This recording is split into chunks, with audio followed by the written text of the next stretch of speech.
Assalamualaikum warahmatullahi wabarakatuh.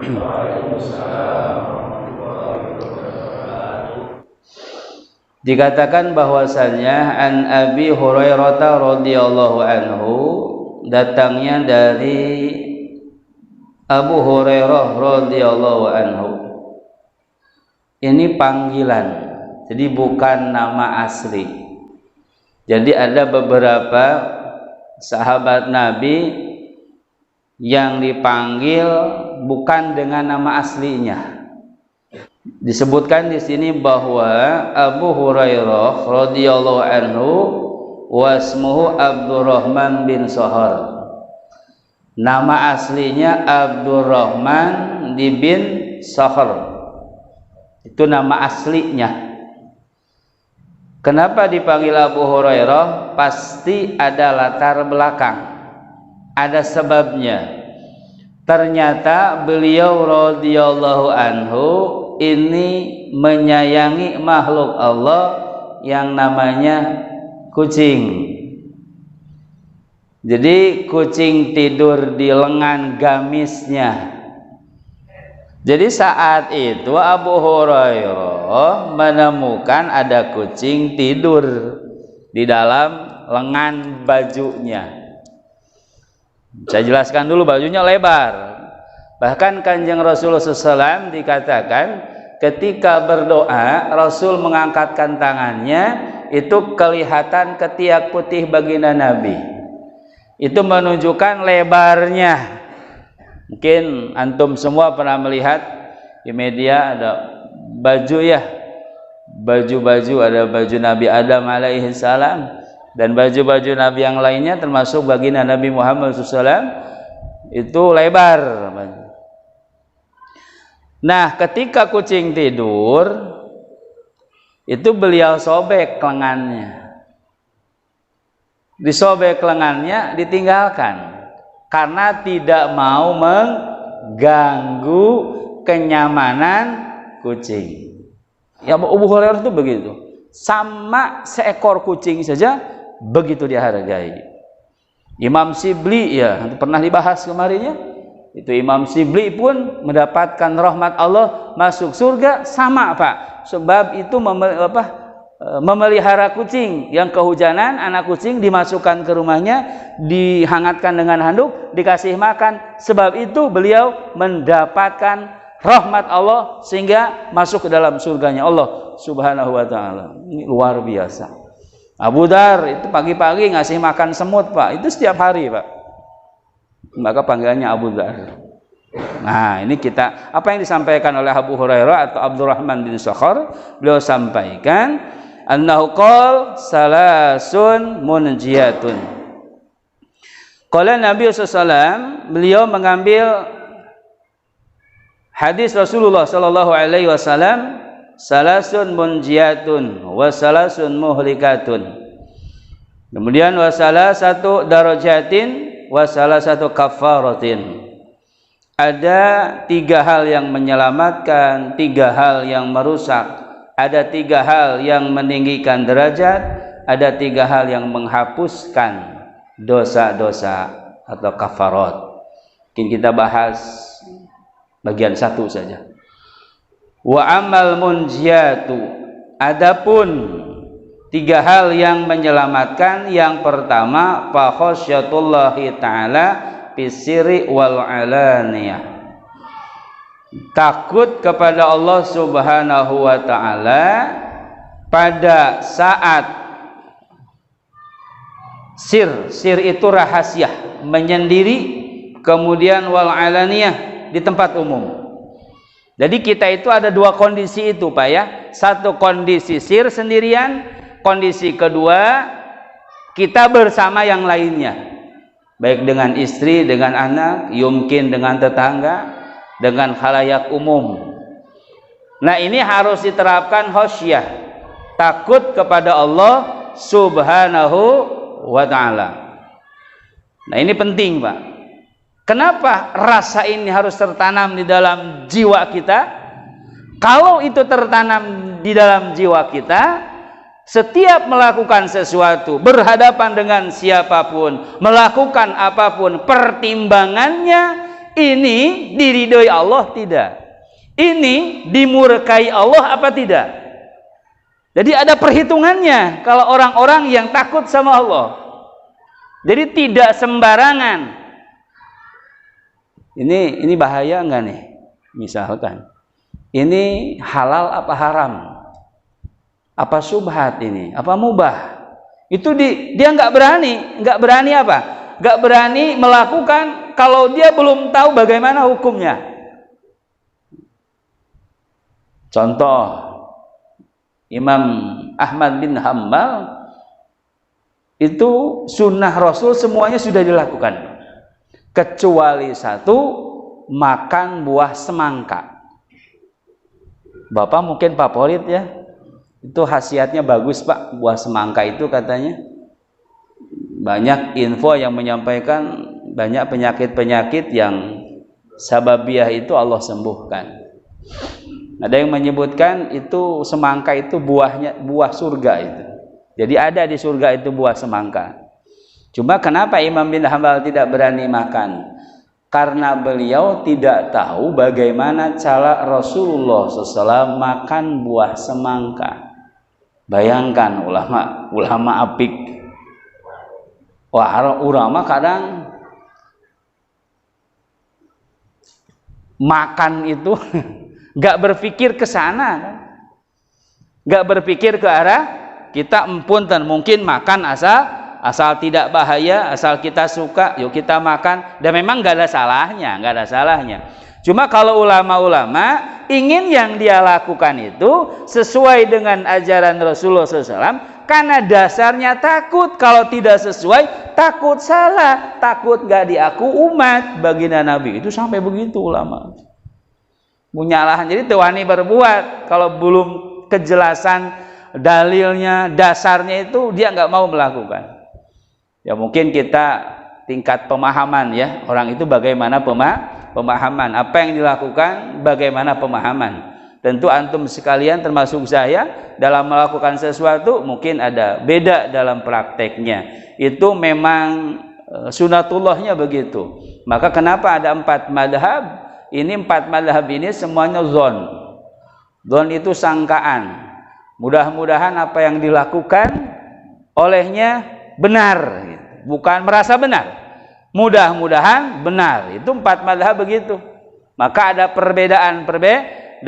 Imam Syafi'i itu kan gurunya Imam Malik. Imam Malik gurunya Imam Syafi'i. Imam Syafi'i gurunya Imam Ahmad bin Hambal.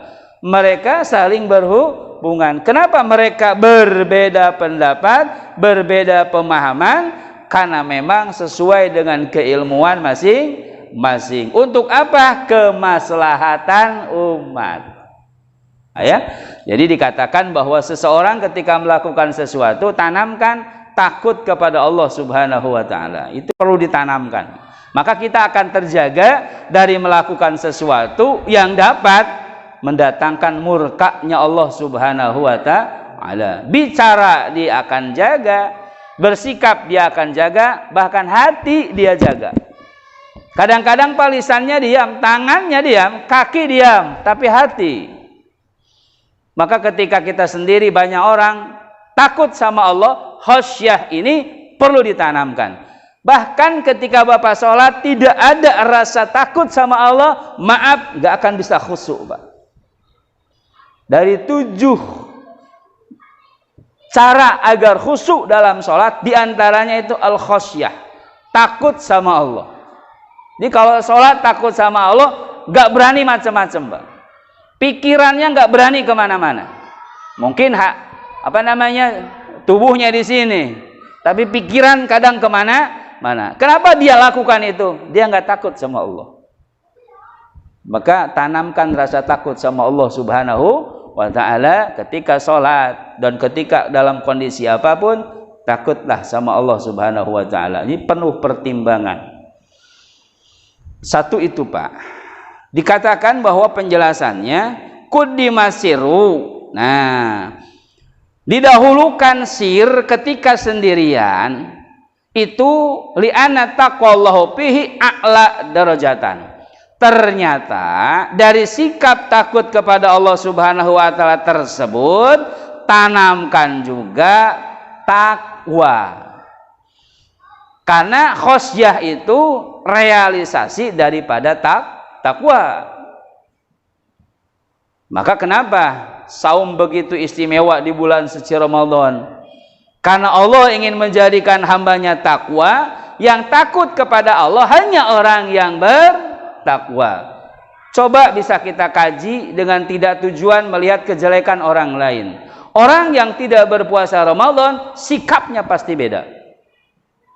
Omongannya, sikapnya pasti berbeda. Saya mendapatkan informasi bahwa ada orang yang belum mau puasa Ramadan. Jadi bilang sama orang yang sedang puasa, kebetulan udah mau maghrib sore. Dia bilang begini, kamu kenapa sih maksain amat puasa? Udah aja buka. Nah, dia bilang begitu. Kenapa pemahaman dia seperti itu? Pertama mungkin keilmuan. Yang kedua, belum Allah kasih hidayah untuk ke arah sana. Hanya ini sedang menggambarkan bahwa ternyata takwa ini memang sangat penting bagi hidup seseorang. Karena realisasi takwa diantaranya ini bisa membentuk manusia itu takutnya kepada Allah. Jadi kalau dia posisi seorang istri, takut kepada suami bukan takut suaminya, tapi takut kepada Allah. Kalau dia melakukan sesuatu yang melanggar aturan agama, katakanlah menyakiti suami, misalkan kata-katanya menyakiti suami, perbuatannya menyakiti suami, sebetulnya yang dia takutkan adalah murkanya Allah. Maka Nabi sampai sampaikan ridho Allah firidul walidain dalam hal lain. Ridhonya Allah Subhanahu wa taala ada dalam ridhonya kedua orang tua. Wa syuhtullahi fi syuhtil walidain. Murka Allah pun ada dalam murkanya kedua orang tua. Nah, ini menjadi landasan bagi kita semua bahwasanya Allah ingin menanamkan takut kepada Allah Subhanahu wa taala harus diterapkan dalam kehidupan sehari-hari. Kalau posisi kita seorang suami, kita takut menyakiti istri karena Allah akan murka. Karena itu larangan keras. Ada muasyarah bil ma'ruf kan? Kita harus baik. Bergaul dengan istri kita, dengan anak kita dan orang-orang sekitar kita. Maka beberapa hari yang lalu istri ngobrol sama saya, mungkin lihat informasi apa di YouTube apa itu, menjelaskan tentang seorang Habib Habib Hariri ya, yang katanya beliau nggak punya jantung, tapi hidup. Jadi didiagnosa dokter, boleh dilihat lah, itu nggak ada jantung tapi hidup. Katanya ditanya kemana jantungnya, kalau tidak salah jantungnya disimpan di Madinah, karena saking cintanya sama Nabi, jantungnya disimpan di Madinah di pusara Rasulullah SAW. Gitu. Jadi beliau ini dalam mimpi ataupun terjaga bertemu dengan Rasulullah SAW. Tapi ketika masuk Tarim di Yaman, beliau nggak lihat Rasul. Maka tanya kenapa Rasul nggak ada di Tarim? Cukup dengan Umar, Habib Umar bin Hafiz katanya. Masya Allah ya, Habib Umar bin Hafiz yang sering mondar-mandir ke Indonesia. Itulah berkahnya negara kita ya. Banyak para wali, banyak para habaib yang tinggal di Indonesia, termasuk Habib Umar. Nah ini menunjukkan bahwasanya hadirin rahimakumullah, sayang itu memang perlu ditanamkan. Jadi kalau kita punya rasa sayang, rahim, ini kan perintah Allah dalam hadis qudsi. Maka kalau ini didahulukan Pak, maka kita sebetulnya tidak akan mengharapkan balasan. Contoh, kita baik sama seseorang, kadang ada hal ingin dia juga baik sama siapa? sama kita. Itu kan mengharapkan pamrih atau balasan. Begitupun kita ke istri, kita baik sama istri agar istri baik sama kita. Memang seperti itu. Tapi kalau sudah benar-benar menanamkan rasa sayang, dia sayang sama siapapun, sudah tidak mengharapkan sama makhluk Allah, tapi mengharapkan sama Allah Subhanahu wa Ta'ala. Jadi simple, Pak. Jadi kalau tidak ada balasan, nggak ada masalah. Toh yang balas siapa? Allah. Istri kita, anak kita, saudara-saudara kita bisa membalas kebaikan kita, hakikatnya sama Allah. Artinya kalau mereka tidak membalas, bukan berarti tidak dibalas Allah. Mungkin dalam hal lain, mungkin Allah simpan nanti di akhirat. Karena antum sekalian mungkin nanti di akhirat termasuk hamba Allah yang menginginkan segala sesuatu nanti dibalasnya di akhirat. Meskipun realisasinya pengen di dunia kan. Bapak minta sama Allah berdoa, pengen dikabul di dunia, betul. Tapi nanti antum sekalian ketika di akhirat di Allah, kenapa enggak semuanya saja dibalasnya di akhirat? Itu betapa besar karunia Allah di akhirat.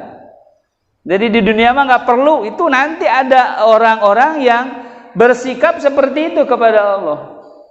Jadi 50 doa, 1 dijabah di dunia, 49 nanti di akhirat. Ternyata setelah tahu, ya Allah kenapa nggak 50 aja semuanya di akhirat, nggak usah di dunia. Kenapa? Karena Allah, meskipun kita tidak minta sama Allah, Allah sudah siapkan sampai akhir hayat kita. Jangankan kita yang taat sama Allah, mudah-mudahan istiqamah, ya, orang yang nggak taat sama Allah saja dicukupi sama Allah. Karena itu hubungannya dengan Rahman, Rahimnya Allah.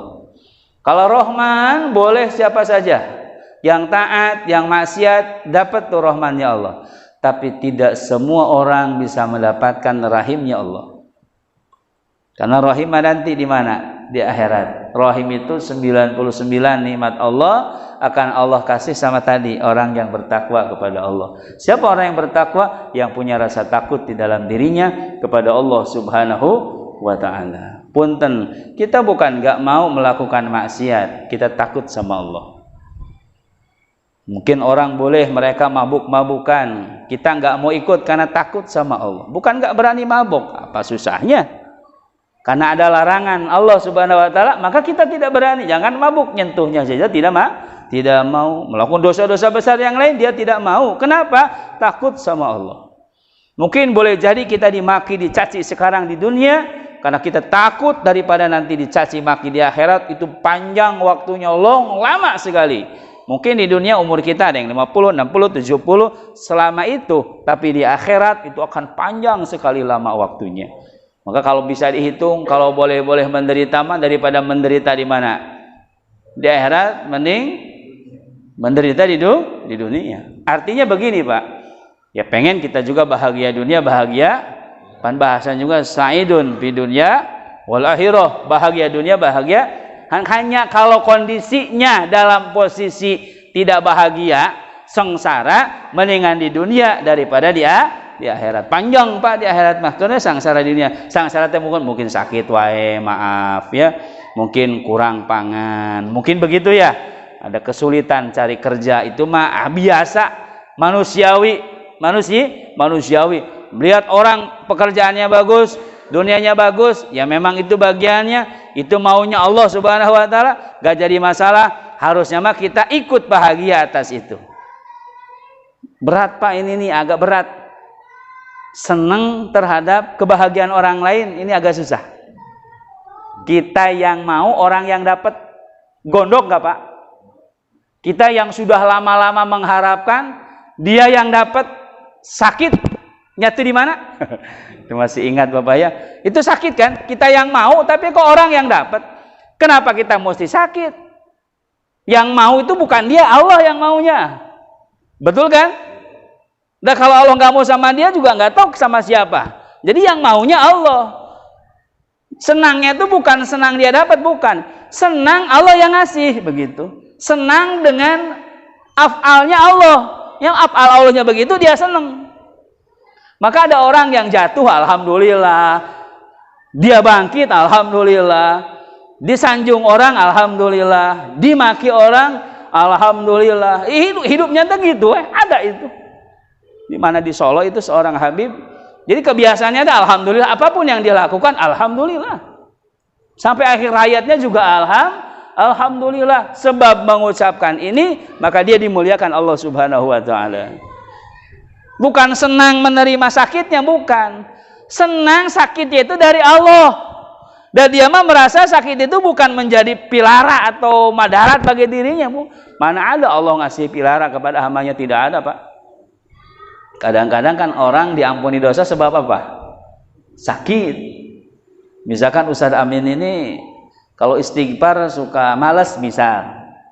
Allah pengen ngasih ampun sama Ustadz Amin, kasih sakit. Kasih cobaan. Kasih juga sabarnya. Dikasih sakit, kasih sabar, kasih cobaan, kasih sabar. Berarti Allah pengen mengampuni dosanya. Ini perlu dipahami bersama, ya, itu daripada realisasi dari takwa, orang takut sama Allah Subhanahu wa taala. Yang kedua, dikatakan bahwasannya wal qasdu fil fakri wal ghina. Jadi pertengahan ketika fakir, pertengahan ketika kaya. Maksudnya sederhana. Ada nggak yang fakir sombong? Ada, ya. Wah, ini parah ini.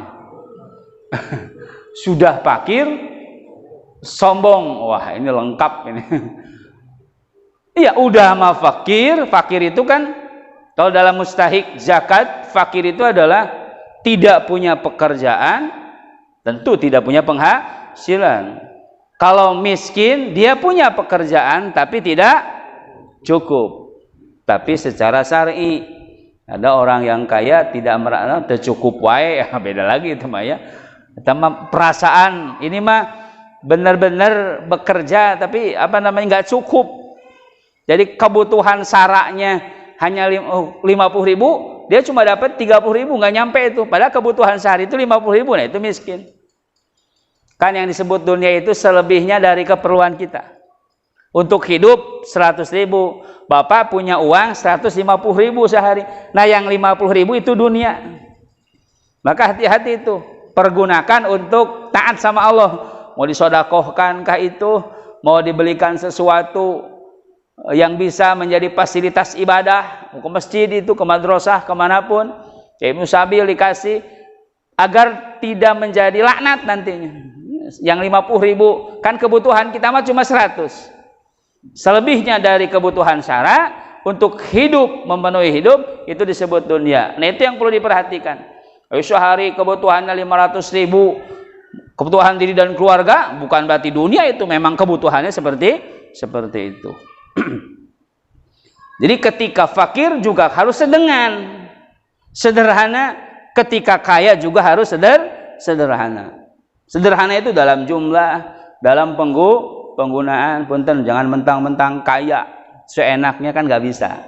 Harus qasdu, pertengahan. Kemudian juga fakir. Sederhana dalam fakir ini tidak menunjukkan fakir yang sesungguhnya, Pak. Apa sih menunjukkan fakir yang sesungguhnya? Maaf. Kan ada kisah inspiratif, Pak. Jadi ada orang yang berjuang mengumpulkan uang untuk pergi ibadah haji. Setelah terkumpul, istrinya lagi hamil, ngidam, mencium wangi daging. Pengen, yang ngidam kan begitu ya. Pengen, Pak, tolong cariin dong. Oh, ternyata tetangganya lagi masak, agak jauh. Tas datang ke sana dengan penuh penuh harapan. Ingin damang berensak kediknya, mencukupi saja, kadang-kadang dimakannya mah tidak. Setelah bertemu mau diminta, yang di rumah bilang, bagi kami halal, bagi kamu haram. Kenapa bilang begitu? Yang kami masak adalah bangkai. Saking nggak punya apa-apa, pengen makan sama anak-anaknya, dia bangkai dimasak untuk dimakan. Sampai seperti itu, saking nggak punya apa-apa sampai dimakan. Untuk Anda haram, tapi bagi kami halal. Jadi bukan menghalalkannya haram, bukan, karena kondisinya mungkin darurat, wallahu alam. Hanya sebetulnya di sini sedang menjelaskan bahwasanya orang tersebut ngobrol dengan istrinya yang sedang hamil, setelah tahu hal itu maka uang untuk hajinya diberikan kepada mereka. Nih beli daging, nih cukupi kehidupan kalian. Jadi nggak berangkat hajinya? Enggak ya, karena uangnya kan terpakai. Tapi ternyata ada seorang ulama mimpi cari seorang suami yang berangkat haji tapi tidak jadi, tapi hajinya diterima. Kumahanya berangkat haji henteu tapi hajinya diterima. Apa sebab? Ternyata pada tahun itu, Pak, yang hajinya diterima itu adalah orang tersebut. Dan sebab diterima hajinya, yang tahun itu haji, semuanya diterima sama Allah. Masya Allah. Kemuliaan apa? Menyayangi hamba Allah yang lain. Kadang-kadang kan mungkin kita berpikir, nggak terpikir ke sana mungkin. Ya, tidak terpikir ke sana. Maka mana yang didahulukan?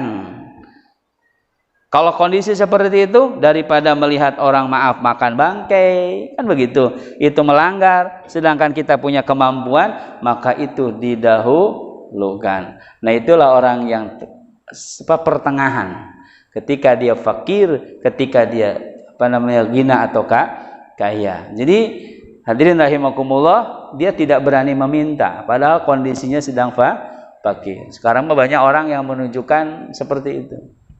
Saya di Sadang lihat, Pak, ada orang turun dari Elof, entah orang mana, Pak, belakang warung, keluar, sudah beda setelannya, Pak. Tukang warung manggil saya, kenal kebetulan. Pak Asep tahu nggak apa? Itu setiap hari begitu, Pak. Turunnya gagah perkasa gaya. Keluar dari warung jadi gembel. Emang buat apa, Pak? Saya bilang, ya biar begini. Nah, itu yang tidak qasdu, itu yang tidak sigar tengah. Itu, Pak, katanya di kampungnya mah kaya. Wah, begitu ya, sampai tahu dia kayanya. Entah ngobrol, entah cari informasi, wallahu alam. Kita enggak menyoroti itunya. Yang kita soroti adalah jangan sampai kita menunjukkan kefakiran. Jangan menunjukkan kefakiran. Ingat Habib Munzir Al-Musawa? Itu sampai 3-4 hari beliau enggak makan.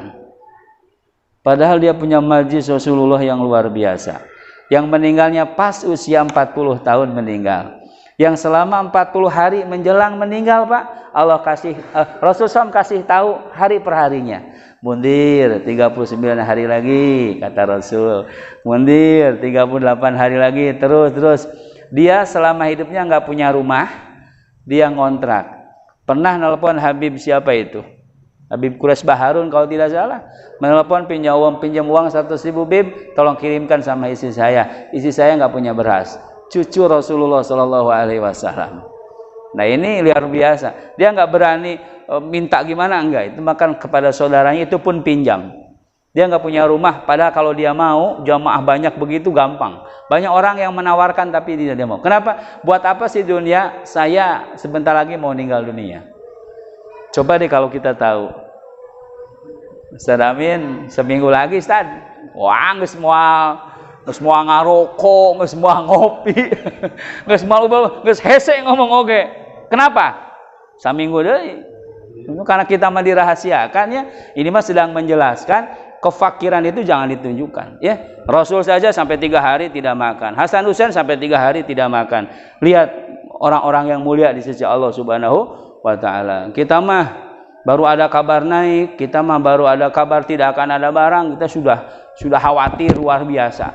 Wah, nanti mah begini enggak usah, Pak.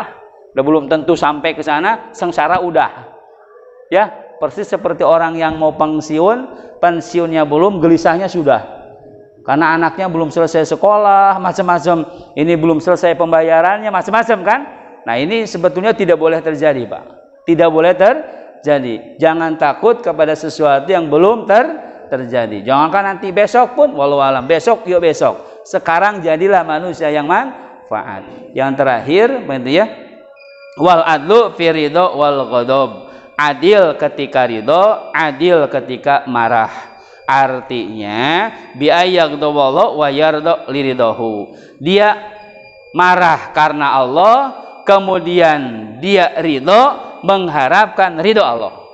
Dia rela terhadap sesuatu karena kerelaannya memancing ridhonya Allah. Bukan tidak boleh marah, silahkan marah. Pan ada kemarin yang Ustaz dijelaskan ya. Kemarin dijelaskan oleh Ustaz Solihin bahwasanya di antara ciri orang yang bertakwa adalah pertama alladzina yunfiqun fis sarra wal qadiminal ghaidh. Orang yang bisa menahan hawa nafsunya ketika marah. Jadi nafsunya ditahan ketika marah. Jadi kalau marah dengan hawa nafsu bahaya, jadi dosa. Tapi kalau marah karena Allah jadi manfaat bagi diri dan bagi orang yang terkait hal tersebut. Sudah dicontohkan oleh Ustaz Solihin, Sayyidina Ali, apa yang terjadi kan seperti itu. Artinya kita ridho, kita rela, kita marah, kita benci karena Allah Subhanahu wa taala, bukan karena hawa nafsu. Nah itu hadirin 3 hal yang akan menyelamatkan seseorang, yaitu yang pertama takut sama Allah Subhanahu wa taala, kemudian dia adil, qasdu pertengahan ketika fakir, kemudian ketika kaya, yang terakhir adalah adil. Ketika ridho bisa menempatkan sesuatu pada tempatnya, adil itu kan begitu. Jadi ridhonya bukan apa-apa, dia memancing ridho Allah Subhanahu wa taala. Dia pun marah, dia tegas dengan karena Allah Subhanahu wa taala, bukan karena hawa nafsunya. Mudah-mudahan ini manfaat. Sekali lagi mohon maaf ya, kajiannya berbeda untuk edisi kali ini. Insyaallah pada pertemuan yang akan datang kita sambung kembali pembahasan yang biasa kita bahas. Itu saja hadirin sampaikan, mudah-mudahan ada manfaat khusus bagi saya pribadi, umum bagi jamaah sekalian. Kurang lebihnya mohon maaf. Terima kasih atas segala bentuk perhatian. Wabillahi taufiq wal hidayah. Wassalamualaikum warahmatullahi wabarakatuh.